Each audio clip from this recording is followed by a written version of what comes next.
श्री बिंदु जी महाराज कहते हैं, प्रबल प्रेम के पाले पड़कर प्रभु को नियम बदलते हुए, जिनके चरण कमल कमला के कर कमलों से न निकलते देखा। कमला लक्ष्मी जिनके चरण कमल को अपने कर कमल से सदा पकड़े रहते हैं, जिनके चरण कमल कमला के कर कमलों से न निकलते देखा, उन्हीं कोमल चरणों से भगवान अपने भक्तों के लिए कंटक पथ पर चलते देखे। वृंदावन के करीब कुंजों में भगवान कांटों के पथ पर घूमते। विद्य दंडक कंटकई है, वेद व्यास जी कहते, दंडकारण्य में भगवान श्री राम कांटों पर चलते। ये भगवान की भक्त वत्सलता। कुंती महारानी कहती हैं कि मैंने आपके उस रूप को देखा है, सामाम विमोहयति भीरपि यद विभेति। इस पंक्ति से संकेत होता है कि भगवान की बाल लीलाओं का खूब दर्शन किया है कुंती बुआ ने। बोले कैसे? बोले कुंती जी तो हस्तिनापुर में, और भगवान की बाल लीला गोकुल में हुई, वृंदावन में हुई, कुंती वहां कैसे पहुंची? बोले ये श्लोक प्रमाण है, क्योंकि उस लीला का यहां वर्णन कर रही कुंती देवी। तो संत लोग कहते हैं देखो, कुंती जी जब अपने भैया से मिलने गई श्री वसुदेव जी से, तो देवकी वसुदेव रो रहे थे। उनके रुदन को देख करके कुंती जी ने पूछा, भैया आप इतने दुखी क्यों हैं, रो क्यों रहे? देवकी ने और वसुदेव ने कहा, मेरे दोनों लाल कृष्ण बलराम गोकुल में, वो कैसे होंगे, उनकी क्या स्थिति है, आंखें उन्हें देखने के लिए तरस रही हैं। वो कैसे बोलते होंगे, कैसे लीला करते होंगे, कैसे खाते होंगे, कैसे पीते होंगे। सोचो, एक मां जन्म देते ही अपने बच्चे को अपने से दूर कर दे और उसको ये पता हो कि वो जीवित है और दूसरे के पास है, तो उसके मन में कितनी त्वरा होगी कि वो अब कितना बड़ा हुआ, क्या बोलता होगा, कैसे चलता होगा, क्या खाता होगा, क्या पीता होगा। आंखें देखने के लिए तरस रही थी। तो कुंती बुआ ने कहा, भाभी आप चिंता मत करो, मैं जाती हूं। आप नहीं जा सकती, आपको कंस से भय है, मुझे कोई भय नहीं, मैं जाती हूं। और कुंती बुआ सुंदर गोपी का रूप धारण करके गोकुल पहुंच जाती हैं और जाकर के दूर से छिप करके भगवान कृष्ण की नित्य लीलाओं का दर्शन करती हैं। और रोज दर्शन करके आकर के सवेरे से दिन भर दर्शन करती हूँ, शाम को सारा वृत्तांत आकर के देवकी मैया को सुनाती। देवकी मैया सुन करके तृप्त हो जाती। महाराज कुंती महारानी कहती हैं कि आपकी उस लीलाओं को मैंने देखा, इसलिए हे गोविंद मैं आपसे यही मांगती हूं कि आप मुझे जीवन में विपत्तियां प्रदान करो जिससे मैं आपका स्मरण करती हूं, और एक चीज और मुझे दे दो। भगवान ने कहा क्या?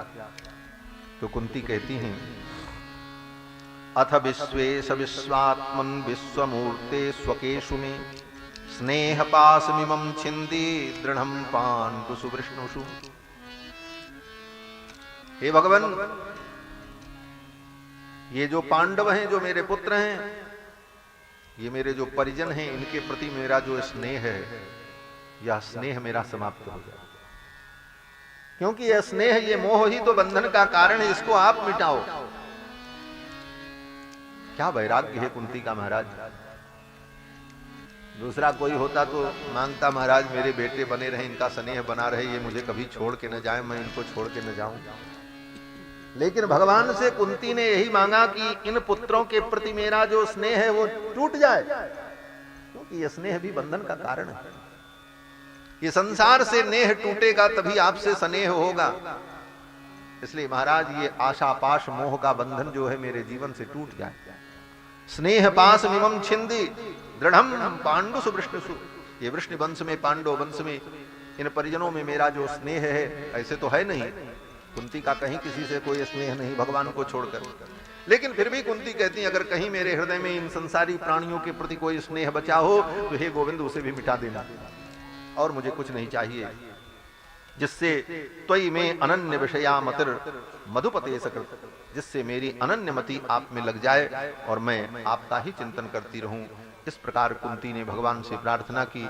भगवान ने तथास्तु कहा और फिर भगवान वहां से चलने को तैयार हुए। चलने को तैयार हुए तो भगवान को याद आ गई, अरे एक भक्त मेरी प्रतीक्षा कर रहे हैं। वो कौन है?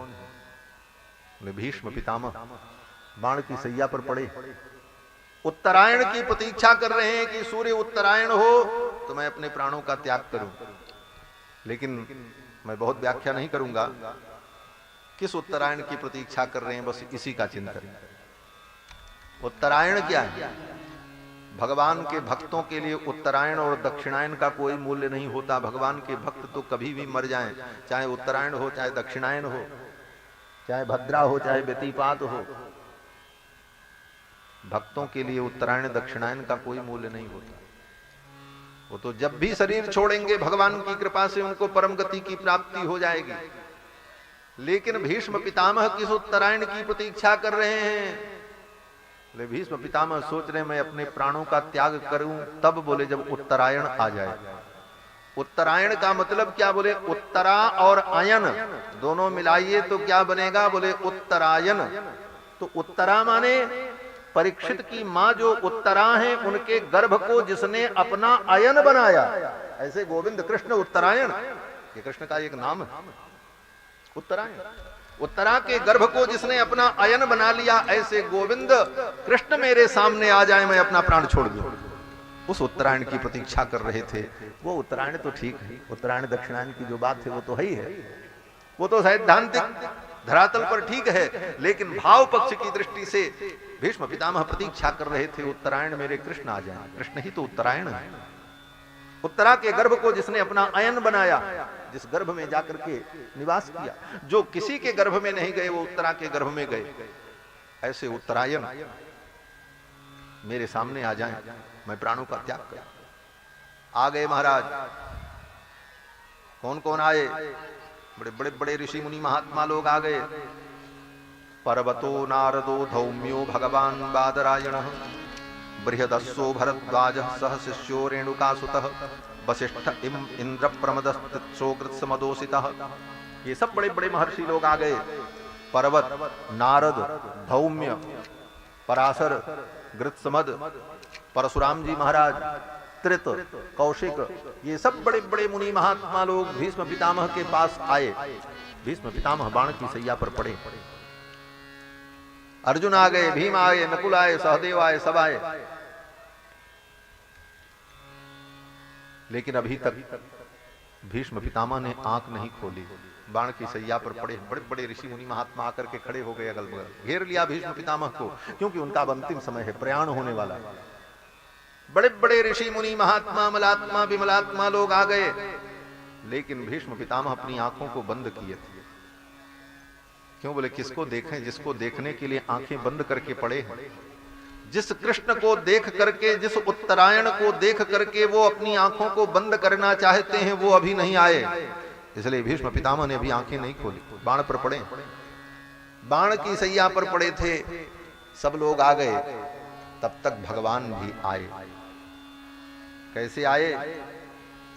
बोले भगवान अर्जुन को, अर्जुन के हाथ में हाथ डाले हुए, क्योंकि अर्जुन सखा है, अर्जुन के हाथ में हाथ डाले हुए, बाह में बाह डाले हुए, अपनी अलकावलियों को हिलाते हुए, मंद मुस्कुराते हुए गोविंद कृष्ण जब पहुंचते हैं तो भगवान गोविंद के गले में पड़ी हुई तुलसी की जो माला है, उस तुलसी की माला की जो दिव्य गंध है, वह गंध भगवान के शरीर का संस्पर्श करके जब वायु के वेग से भीष्म पितामह के नाक में जाती है, किंजल कमिश्र तुलसी मकरंद वायु, पहचान गए, अरे ये तो मेरे कृष्ण की गंध है, ये तो ब्रह्म गंध है। तक से आंख खोली भीष्म पितामह ने, देखा गोविंद सामने खड़े थे। गोविंद के मुस्कुराते मुखमंडल को देख करके भीष्म पितामह के शरीर की सारी पीड़ा तत्क्षण समाप्त हो गई। ऐसे भी कोई पीड़ा नहीं थी, क्योंकि गोविंद का स्मरण कर रहे थे। लेकिन सामने गोविंद को देखते ही सारी पीड़ा समाप्त हो गई। हृदस्थम पूजयामास मायोपात्य विग्रहम कृष्णम च तत्प्रभावज्ञो आसीनम जगदीश्वरम। भीष्म पितामह ने भगवान का पूजन किया। कैसे पूजन किया? वहां चंदन अक्षत पुष्प धूप दीप तो था नहीं, पूजा क्या करते? कहते हैं मानसी पूजा किया। हृदयस्थम पूजयामास, हृदय के अंदर मन से पूजा किया। मायोपात विग्रहम, माया के द्वारा जिन्होंने अपनी माया के द्वारा विग्रह धारण कर रखा है, ऐसे गोविंद की मानसी पूजा किया। मानसी पूजा बड़ी उत्तम पूजा मानी जाती है। श्री वल्लभाचार्य जी महाराज कहते हैं उत्तमा मानसी पूजा मध्यमा ध्यान धारणा।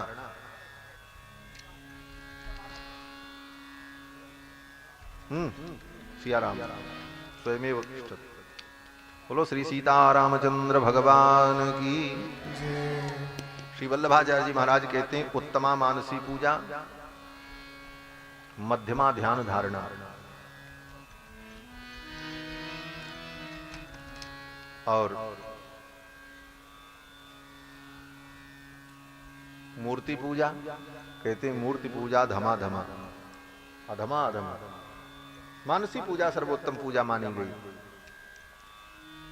लेकिन मानसी पूजा तभी सिद्ध होती है जब हम मूर्ति पूजा करते हुए आगे बढ़ते हैं। मूर्ति पूजा करते हुए जब हमारी दृढ़ता हो जाती है तभी मानसी पूजा में भी सफलता मिलती है। मानसी पूजा की हृदयस्थम पूजयामास मायोपात विग्रहम। और फिर भीष्म पितामह ने भगवान को प्रणाम निवेदन किया। युधिष्ठिर नकुल सहदेव सब वहीं पर खड़े थे।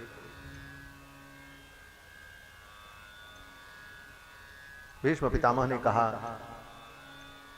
धर्मराज युधिष्ठिर से, युधिष्ठिर जिसको तुम अपने मामा का बेटा समझते हो, यम मन्यसे मातुलेयम,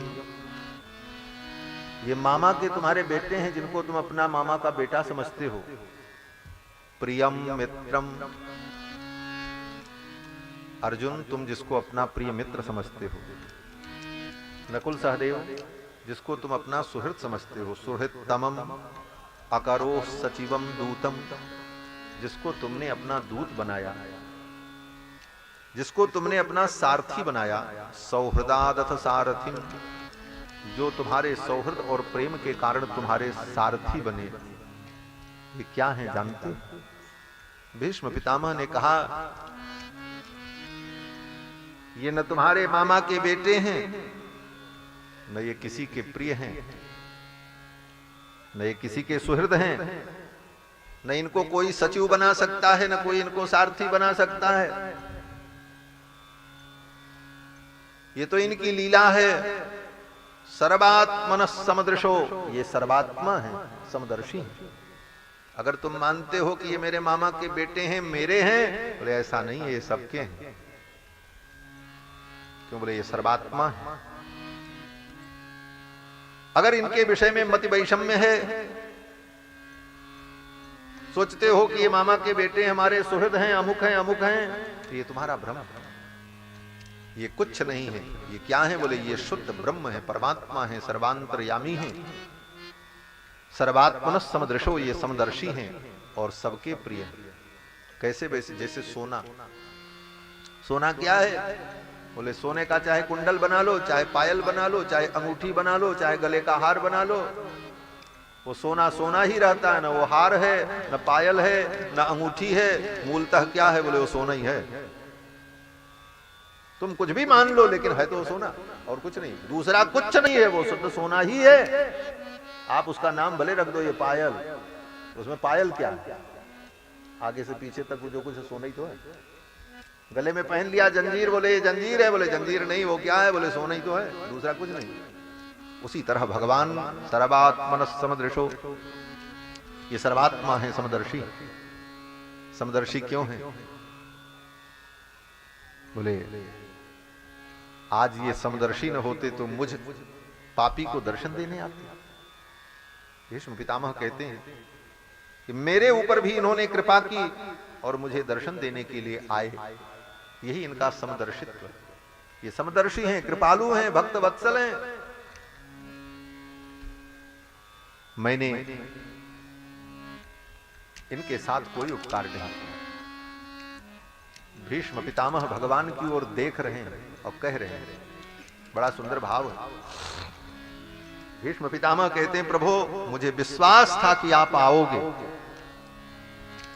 लेकिन किस बात पर विश्वास था? मुझे अपने कर्मों पर विश्वास नहीं था। मैंने कोई ऐसा कर्म किया नहीं था कि आप मुझे दर्शन देते। मैंने आपकी एक बात नहीं मानी।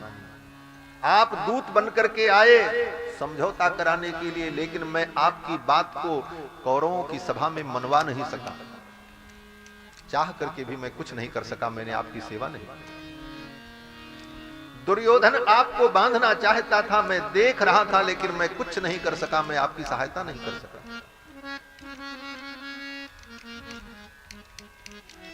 हे भगवान, भरी सभा में आपकी भक्ता द्रौपदी का वस्त्रापहार हो रहा था।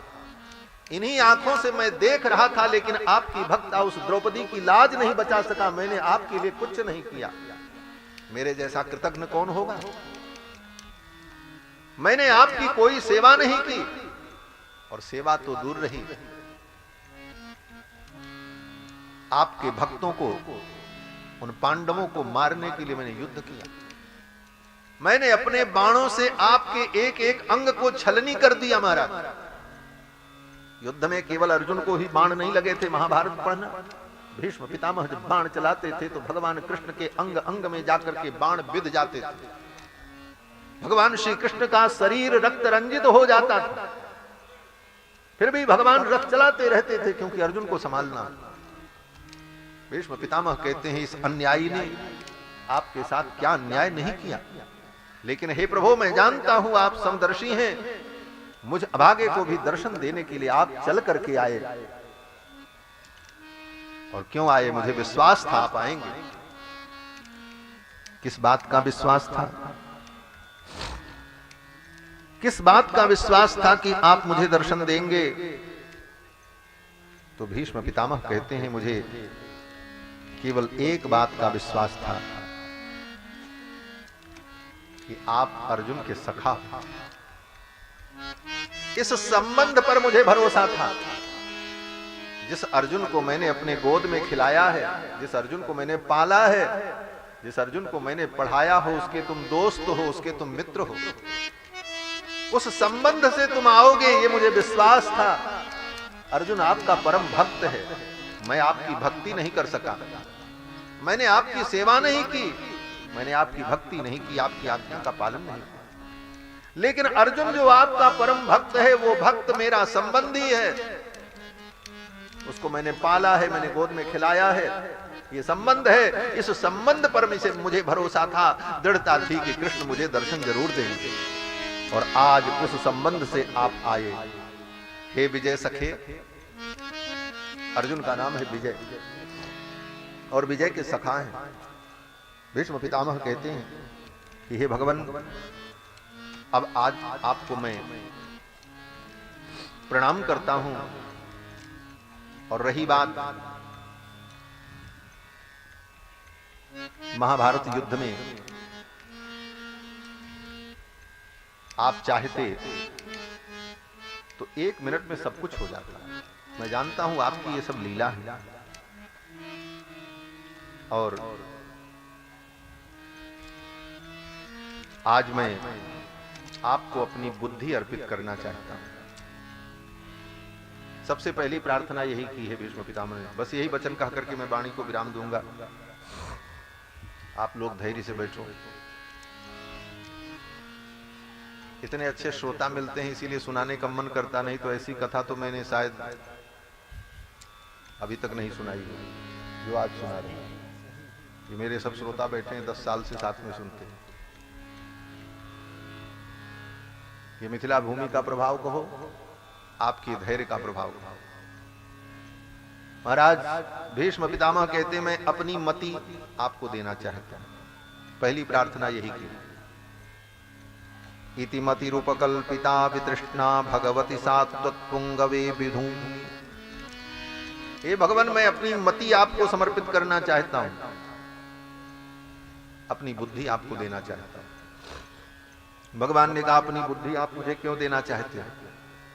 तो भीष्म पितामह ने कहा जब मैं अपनी बुद्धि आपको दे दूंगा तभी तो आपके द्वारा दी गई बुद्धि को धारण करूंगा।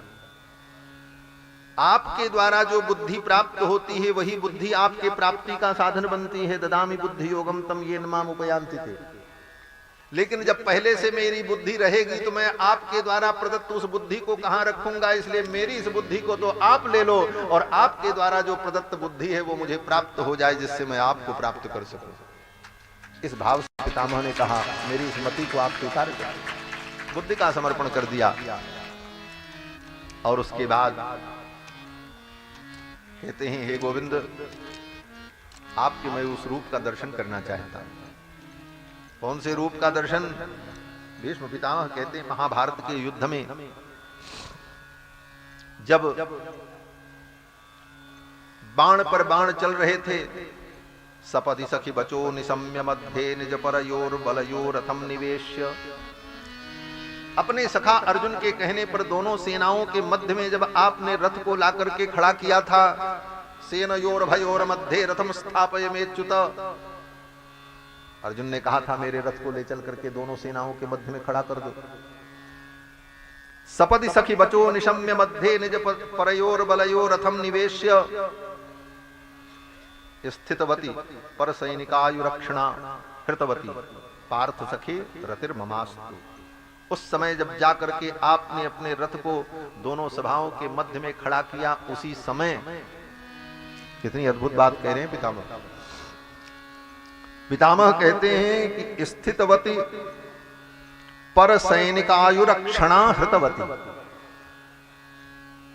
रथ को बीच में खड़ा करके आपने जब कौरव की सेना को देखा, पर सैनिकायुर अक्षणा हृतवती, उसी समय आपने कौरव की सेना को देख करके अपनी आंखों से उनकी आयु का हरण कर लिया। उसी समय सब मर गए थे। मैं जानता हूं ये तो महाभारत युद्ध आपका नाटक था, ये तो दुनिया को दिखाने के लिए आपने किया। जिस समय आप वहां पर उपस्थित हुए रथ लेकर, उसी समय आपकी दृष्टि से ही उनकी सारी आयु खत्म हो गई, उनकी आयु का आपने हरण कर लिया। हे गोविंद, व्यामोह में पड़े हुए अर्जुन को आपने जो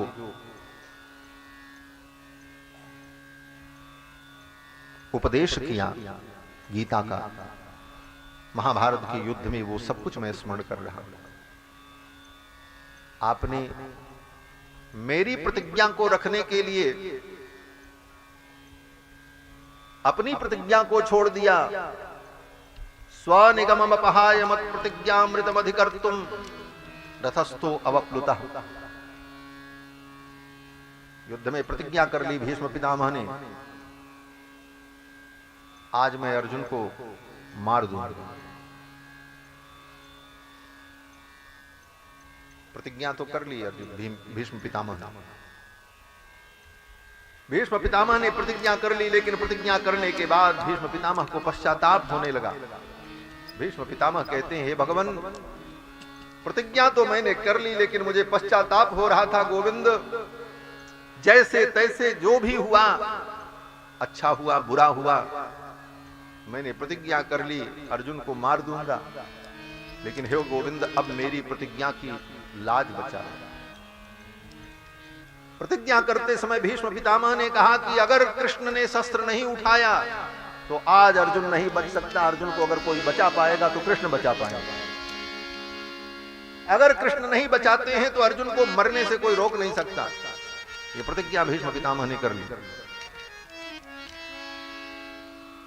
भीष्म पितामह कहते प्रतिज्ञा तो मैंने कर ली, लेकिन आपने भी प्रतिज्ञा की है मैं शस्त्र नहीं उठाऊंगा। हे भगवान, आप अपने भक्त अर्जुन को बचा लो, अपनी प्रतिज्ञा छोड़ दो। अर्जुन को बचा लो ये नहीं।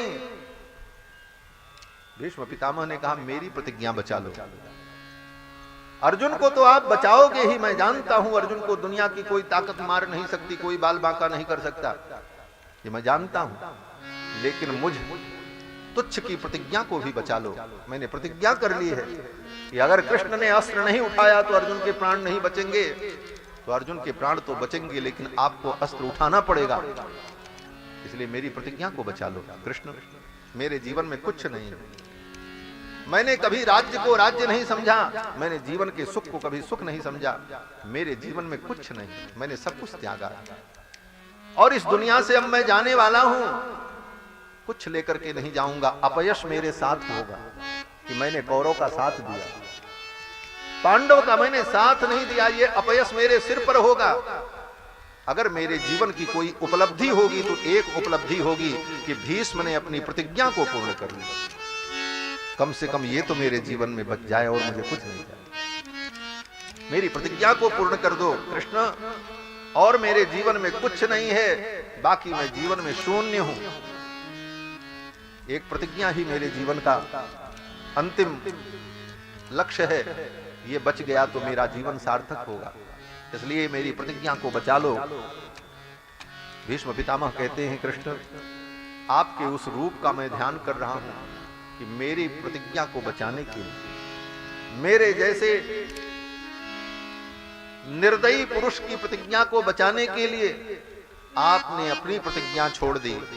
स्वनिगम अपहाय मत प्रतिज्ञामृतम अधिकर्तुम, मेरी प्रतिज्ञा को सत्य करने के लिए रथ से कूद पड़े।